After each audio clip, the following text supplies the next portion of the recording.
പൂജ ഇവിടെ വെയിറ്റിംഗ് ആണോ? അവള് കുറച്ചു നേരം എത്തിയിട്ട്. Hey bro. Hi guys, are you ready? Yep. 2 minutes. Okay. എന്താടാ ഇത്? ഇവിടെ ബാംഗ്ലൂർക്ക് ഇവിടുന്ന് ജസ്റ്റ് ഫ്യൂ ഹവേഴ്സ് റൈഡേ ഉള്ളൂ. 2 weeks കഴിഞ്ഞ് തന്റെ ബർത്ത്ഡേ ഇടന്ന് ഞാൻ വരും. നമുക്ക് ലഞ്ച് ഒരുമിച്ച് കഴിക്കാം. ഓക്കെ? ഡാഡിയോട് നമ്മുടെ ബിസിനസ് കാര്യം പറഞ്ഞ് കാശ് വാങ്ങിക്കണം.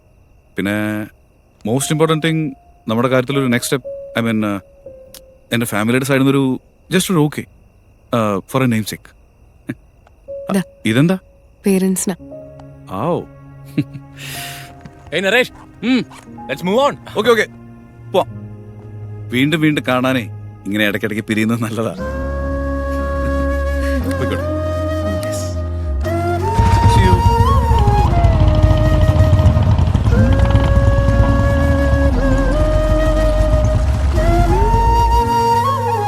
കാശ് കളയാനായിട്ട് പുതിയൊരു ഐഡിയയുമായി വന്നേക്കുവാ.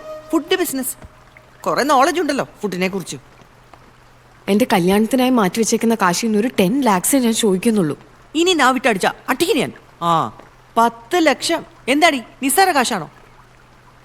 സക്സസ് ആവുമെന്ന് ഉറപ്പുണ്ടോ? അച്ഛാ 100% ഉറപ്പുണ്ടോന്ന്? കഴിഞ്ഞ 2 പ്രാവശ്യം ഞാൻ അങ്ങനെ ചോദിച്ചിട്ടില്ല. ബട്ട് അച്ഛാ trust me, this time I will make it happen.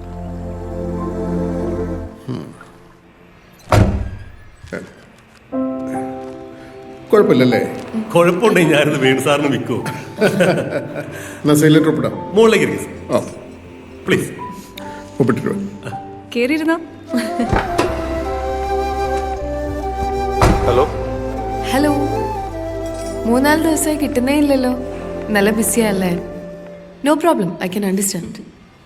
പിന്നെ ഞാനിപ്പോ ഒരു ഹോട്ട് സീറ്റിലായിരിക്കുന്നേ. Hot seat? അത് പാർട്ട്ണറിനോടൊന്ന് പറയാന്ന് വിചാരിച്ചു. നരേഷ്, ഒരു സർപ്രൈസ് ഉണ്ട്.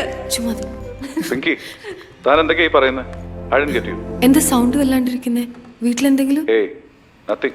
ഹേ നരേഷ്, ഒന്നിനെ കുറിച്ചും ടെൻഷൻ അടിക്കുകയോ വേണ്ട. കോൺഫിഡന്റ് ആയി എൻ്റെ കൂടെ ഉണ്ടായിരുന്നാ മതി. പൂജ എന്താ ഇടയ്ക്ക് പറഞ്ഞത്? എന്തോ സർപ്രൈസോ? അത് അവള് ചുമ്മാ ബർത്ത്ഡേയുടെ കാര്യം ഒന്ന് റിമൈൻഡ് ചെയ്തതാ. ഓക്കെ. ഇനി ജസ്റ്റ് 5 days ഉള്ളൂ. ലഞ്ച് വിത്ത് മീ പ്രോമിസ് ചെയ്തതാ. ഹലോ, എന്തു പറ്റി? ഞാനാ പറയുന്നത്, ബിസിനസിനെ കുറിച്ചാണെങ്കിൽ വരീഡ് ആവണ്ട. 100% വർക്ക്ഔട്ട് ആവും.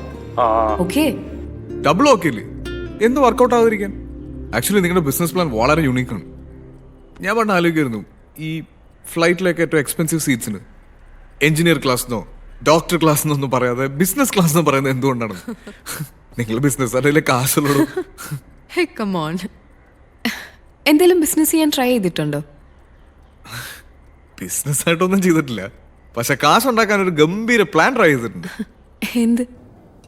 ആ ബ്ലഡി ഇഡിയറ്റിനെ വീണ്ടും കണ്ടുപിട്ടിയ ദിവസം. മറ്റേ ആ തെണ്ടി ക്ലീറ്റസ് എന്റെ ആ വീഡിയോ എടുത്ത് യൂട്യൂബിൽ ഇട്ടില്ലേ, ആ പടമാറി.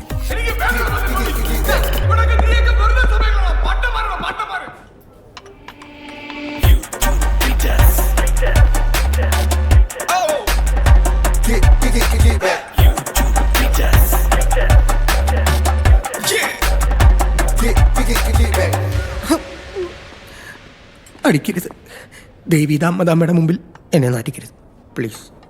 What happened? Not happen. What? ആള് മാറി. I mean, he changed the person. You sit in the chair. Okay. നാട്ടിക്കരുത്. തെണ്ടിത്തരവാ, ഊളത്തരവാ ഞാൻ നിന്നോട് ചെയ്തു. ഇവന് ഇടിക്കാണ്ട് ഇവിടുന്ന് വിടരുത്, ഇല്ലെങ്കിൽ ഞങ്ങൾ ഇടിക്കും. ഉറപ്പാണ്? സംശയമുണ്ടോ? ഓഹോ, അങ്ങനെയാണെങ്കിൽ അങ്ങോട്ടും ഇങ്ങോട്ടൊന്ന് മാറ്റി നിർത്തി അടിക്കുന്നതിൽ വല്ല ബുദ്ധിമുട്ടുണ്ടോ? നീ എന്തൊട്ട് കീടോടാ? ആണല്ലേ. ഞാൻ ആ കോൾ സെന്ററിലെ വെറും ഒരു പ്യൂണല്ലായിരുന്നു. വെറുതെ ഒരു തമാശയ്ക്ക് ഇവന്റെ ആ വീഡിയോ എടുത്ത് യൂട്യൂബിലിട്ടു. 1 മാസം കഴിഞ്ഞപ്പോൾ ഒരു മെയിൽ വന്നു, 10,000 രൂപയുടെ ചെക്ക് ഉണ്ട്, വന്ന് വാങ്ങാൻ. ചെക്കോ? എന്തിനു? വീഡിയോ കയറി അങ്ങ് വൈറലായില്ലേ? കാണുന്ന ഓരോ വ്യൂവിനും ലൈക്കിനും ഷെയറിനും അപ്ലോഡ് ചെയ്യുന്ന ആൾക്ക് കാശ് തരുന്ന വിചിത്രമായ ഏർപ്പാട് യൂട്യൂബിനുണ്ടെന്ന് അന്നാ ഞാൻ അറിഞ്ഞ്. ചെക്ക് വാങ്ങാൻ ചെന്നേന്ന് ഈ മദാമയെ ഞാൻ പരിചയപ്പെട്ടു. അവരെനിക്ക് യൂട്യൂബിൽ ജോലി വന്നു. അങ്ങനെ ഞാൻ യൂട്യൂബ് ക്ലീറ്റസ് ആയി. ഇതാണ് എൻ്റെ ജീവിതം. ഇപ്പൊ ഞങ്ങൾ നിന്നെ തള്ളാവിട്ട നീ എന്ത് തരും? Compensation, cash. Here we go. ഇതാണ് എൻ്റെ കോൺടാക്ട്. ലൊക്കേഷൻ വാട്സപ്പ് ചെയ്താൽ മാത്രം മതി. കോമ്പൻസേഷനുമായി ഞാൻ എത്തിയിരിക്കും. പിന്നെന്ത് കിട്ടും? പിന്നെ സോഷ്യൽ മീഡിയ വഴി കാശുണ്ടാക്കാൻ thousands and thousands of വഴികൾ. അതൊക്കെ നിങ്ങൾക്ക് ഞാൻ പഠിപ്പിച്ചേക്കാം. എങ്ങനെ? ആക്ഷൻ. ലുങ്കി ഉടുത്തു വാ കിറ്റെക്സ് ലുങ്കി ഉടുത്തു വാ. ആ നിങ്ങൾ കൊള്ളാലോ. എന്തുവാണ് ഇത്? എന്തോന്നാടേ വിശ്വസിക്കും. 25,000 രൂപ ഞാൻ പറഞ്ഞ കോമ്പൻസേഷൻ. വൈറൽ വീഡിയോ ആണ് ഇപ്പോഴത്തെ എന്റെ വൈറ്റിപ്പഴം. ചുമ്മാ പ്രാങ്ക് വീഡിയോസ് ഉണ്ടാക്കുന്നു, യൂട്യൂബിൽ എന്റെ ഹോൾഡ് ഉപയോഗിച്ച് ഹിറ്റാക്കി ക്യാഷ് അടിക്കും.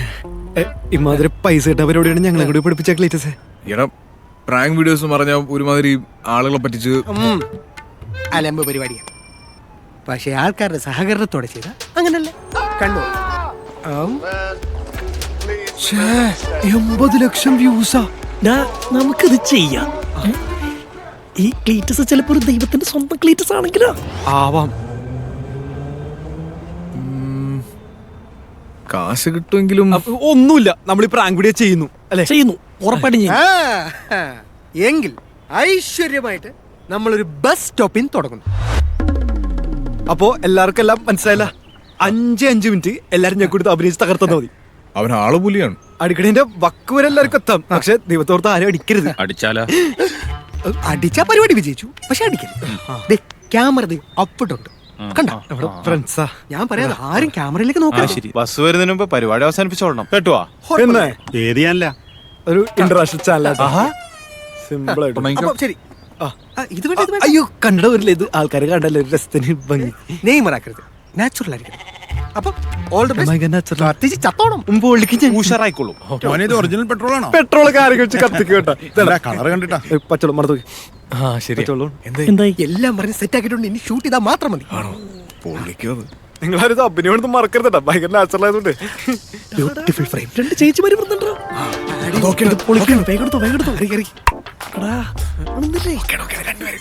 ആ 2 ചേച്ചിമാര് വന്നിട്ട് എല്ലാരും കൂടെ എന്നെ ഇവിടെ നിന്ന് കെട്ടിപ്പിടിച്ചോ.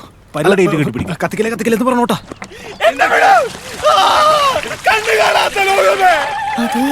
അതാരാണത്? തകർക്കാണല്ലോ.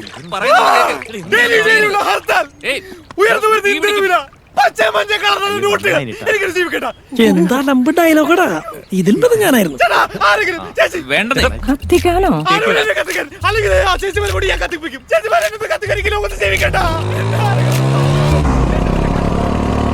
ചേച്ചി തോപ്പുമുടിക്കുള്ള വഴിയതാ. എവിടേക്കാ?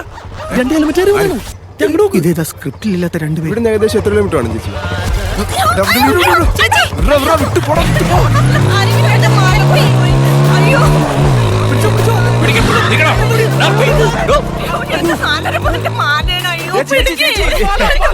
ചേച്ചി പേടിക്കൊന്നും വേണ്ട. ചേച്ചിയുടെ മാലൊന്നും ഏടി പോയിട്ടില്ല. ഇതൊരു TV പരിപാടിയാണ്. നോക്കിയ ക്യാമറ കണ്ടു. അടിപൊളി. എന്റെ കഴുത്ത് നേരിട്ട് വയ്യ, പൊട്ടിട്ടുണ്ടെന്നാ തോന്നണേ. അവന്റെ അമ്മയുടെ TV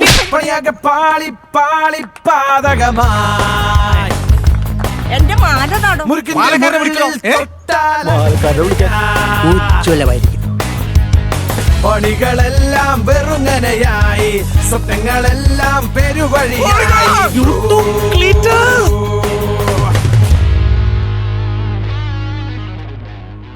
ആ കാശങ്ങ് കൊടുത്തേക്കും. ഇതാ വല്ല അന്തസ്സുള്ള പണിയെടുത്ത് ജീവിക്കാൻ നോക്കണം. വെറുതെ നാട്ടുകാരെ പറ്റിച്ച്. എന്നാ പിന്നെ ഞങ്ങളങ്ങ് ഓക്കെ. വിജയ് അവിടെ നിന്നേ. തൽക്കാലം ഞാനിത് ചന്ദ്രനോട് പറയുന്നില്ല. വീട്ടിലെ കടം വീട്ടാനാണ് നീ ചെയ്യുന്നെങ്കിലേ അതിന് നാട്ടുകാരെ പറ്റിക്കല്ല വേണ്ടത്. ഞങ്ങൾ കാരണവന്മാരെ പറയണ കേൾക്കണം. നല്ല കാശുള്ള വീട്ടിലൊരു പെൺകുട്ടിയെ ഞങ്ങൾ കണ്ടുപിടിച്ചു തരും. ഇനി എതിർപ്പെങ്ങാനും പറഞ്ഞാൽ നിന്റെ കളിതമാശയല്ല ജീവിതം, അതോർത്തു. അപ്പൊ സ്ത്രീധനത്തിന് വേണ്ടിയിട്ടാണ്. താല്പര്യം ഉണ്ടായിട്ടല്ലോ, പക്ഷെ ഞങ്ങളുടെ അവസ്ഥ അങ്ങനെ പോയതുകൊണ്ട്. എടോ, ഞാനൊക്കെ എന്തെങ്കിലും കല്യാണം കഴിക്കുകയാണെങ്കിൽ പോലും ഒരൊറ്റ രൂപ സ്ത്രീധനം കൊടുക്കില്ല. എന്നിട്ടാണോ തന്റെ അച്ഛൻ 75 ലക്ഷം 1 കോടിയൊക്കെ ഓഫർ ചെയ്തത്? എന്റെ അച്ഛനോ? ആ. 1 കോടിയോ? ആ നടന്നത് തന്നെ. അടുത്ത റൗണ്ട് വന്നല്ലോ. പിങ്കി ആ അതെടുത്തോളൂ. ഹേ വിജയ്, ഹായ് ആന്റി. ആന്റി അല്ല ചേച്ചി. അവിടെ ഉണ്ടല്ലോ അല്ലേ? ഉണ്ട്. പിങ്കി ഗണേഷിന് ഇപ്പൊ വരൂട്ടോ. Okay okay. ആ എന്നാ ആരാ ശരി. ഗണേഷ്? കാർപ്പൻറ്ററേ, ഓ ഡോർ ഓർക്കണ്ടേ? ഓക്കെ. ആളുടെ കാര്യം പറഞ്ഞപ്പോഴാ നമ്മൾ ആ കഥ പറഞ്ഞ് കംപ്ലീറ്റ് ചെയ്തില്ലല്ലോ. തന്റെ ബർത്ത്ഡേക്ക് വരാന്ന് പറഞ്ഞ ആളുടെ എന്തായി നിങ്ങളുടെ ബിസിനസ്? നരേഷിന് എന്നൊരു സർപ്രൈസ് കൊടുക്കാനായിട്ട് ഞാൻ പേരൻസിനെയും കൂടെ കൂട്ടി. നമ്മളിവിടെ വരുന്ന സമയത്ത് ഇവിടെ നല്ല തിരക്കുണ്ടായിരുന്നു. പക്ഷേ ഇപ്പോൾ ഇവിടെ നമ്മൾ മാത്രമായി. It's already 4 o'clock now. വരുന്നില്ലെങ്കിൽ അവനൊന്ന് വിളിച്ചു പറഞ്ഞൂടെ? ഇപ്പം switch ഓഫാ. Do you still think that he's gonna keep his word? Do you uncle Do you want us to wait till the evening? പറയ്. We can. ഇന്നും കൂടെ നീ പറയുന്നത് ഞങ്ങൾ കേൾക്കും. അത് കഴിഞ്ഞാൽ പിന്നെ ഞങ്ങൾ പറയുന്നത് നീ കേൾക്കണം. What kind of a sadist is he? ഇന്ന് നിന്റെ ബർത്ത്ഡേ ആണ്. ഇനി ബിസിനസിന്റെ പേരും പറഞ്ഞ് നിന്റെ ഇന്ന് കാശ് വല്ലതും അവൻ മേടിച്ചിട്ടുണ്ടോ? He's online now.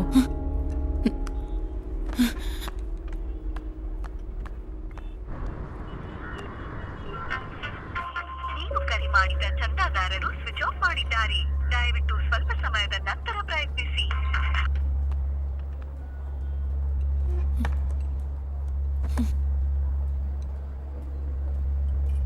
അനുഭവിച്ച് മനസ്സിലാക്കട്ടെ, നമുക്ക് ആരോട് വേണേലും പറയാം. പക്ഷെ സ്വന്തം മോളോട് അത് പറയാൻ പറ്റില്ല.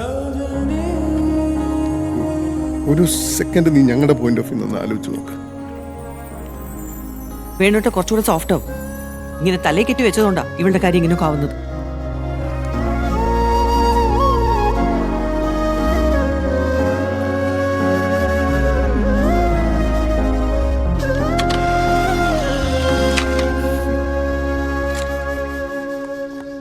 തനിക്ക് എന്ത് ലോട്ടറിയാണ് പഠിച്ചത്? അവനെങ്ങാനും കല്യാണം കഴിച്ചിരുന്നെങ്കിൽ. താൻ ഒരു കാര്യം ശ്രദ്ധിച്ചോ? നമ്മൾ ഇത്രയൊക്കെ കാര്യങ്ങൾ ഷെയർ ചെയ്തിട്ടും നമ്മുടെ ഇടയിൽ കോമൺ ഫാക്ട്സ് ഒന്നുമില്ല, കോമൺ ആയിട്ട് അല്ലേ? എനിക്ക് തോന്നുന്നു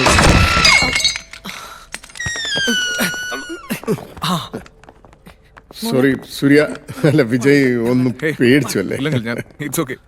മോളെ ക്ഷമിക്കണം കേട്ടോ. അയ്യോ അങ്കിൾ, ഞങ്ങളല്ലേ ക്ഷമ ചോദിക്കണ്ടേ? അതല്ല, ഒരു അബദ്ധം പറ്റിപ്പോയതാ. ആ അതെ അതെ, ഡോർ അടഞ്ഞത് വലിയ അബദ്ധമായി പോയി. ഡോറിന്റെ കാര്യമല്ല, ഞങ്ങൾക്ക് വീട് മാറിപ്പോയതാ. നമുക്ക് പോകാനുള്ള വീട് വേറെ. അവിടെ നിന്ന് ഒരു കോൾ ഇങ്ങോട്ട് വന്നപ്പോഴാണ് അബദ്ധം മനസ്സിലായത്. ഈ ഡോറ് ലോക്കായി പോയതിന്റെ ടെൻഷനിൽ ഞങ്ങൾ അങ്ങോട്ടും ഇങ്ങോട്ടും ഒന്ന് ക്ലിയർ ചെയ്യാൻ വിട്ടുപോയി. എന്നാ നമുക്ക് അങ്ങോട്ട് ഇറങ്ങാം, വാ. സോറി, ശരി മൈ മോളെ. മിസ്റ്റേക്ക്. എന്നാ പിന്നെ ഞാനത് ചോദിക്കാം.